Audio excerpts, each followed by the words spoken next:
Hey everyone, this is my third video in a row. If you're wondering why I'm doing this, I finished these books prior to doing this video, and I figured why not review them all while I still remember the details without relying on the reader's companion to do so.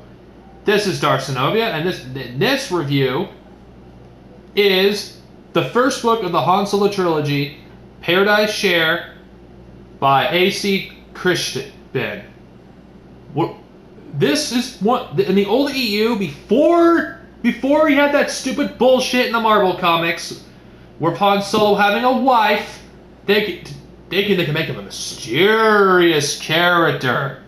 This book actually does something meaningful to flesh out Han as a character in his youth.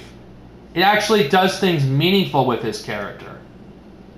You actually see what Han was like before he meets Luke and Obi-Wan on the Cantina Mos Eisley in Star Wars Episode 4. And honestly, there aren't many Star Wars stories with Han Solo in his youth. And I love this book for that. I've always wanted a book about a younger Han Solo, and this book doesn't disappoint me. Paradise Snare, this book is a very good origin story for the character of Han Solo. I know I'm not giving into details about the plot, but honestly, this is one of the few books in the EU that I think is so good.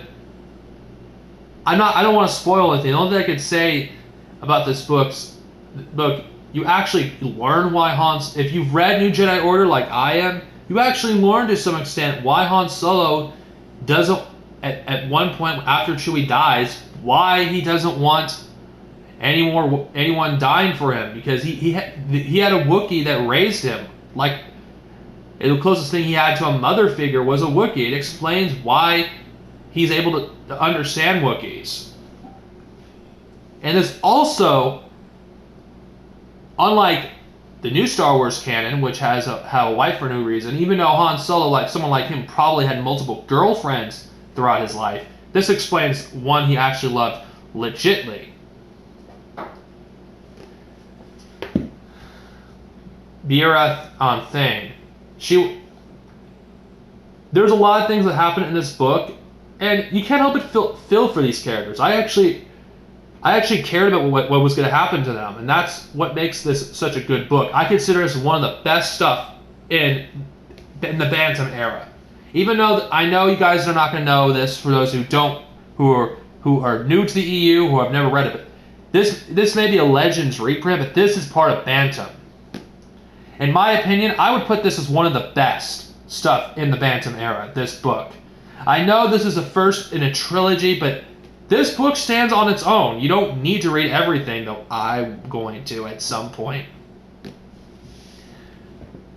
There isn't much I can say that I cannot say that's good about this book. Disney will not do this character justice in their Han Solo spinoff.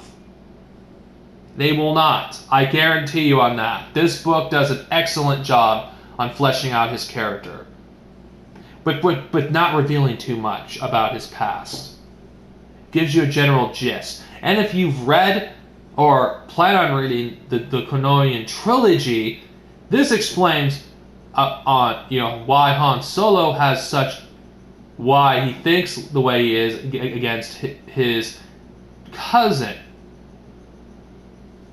That's a character, that series I'll be talking about at a later time. But right now, this is it. If you want a good book that takes place before the events of Episode 4, this is something I recommend picking up. If you want a good Han Solo story in his youth, because there's not many of them out there. I give this book 5 out of 5 stars, because to me, it is that good. This book. There's not much I can say. If you're a Han Solo fan, it doesn't matter if this is part of the new canon or not. It doesn't matter. It's a good story.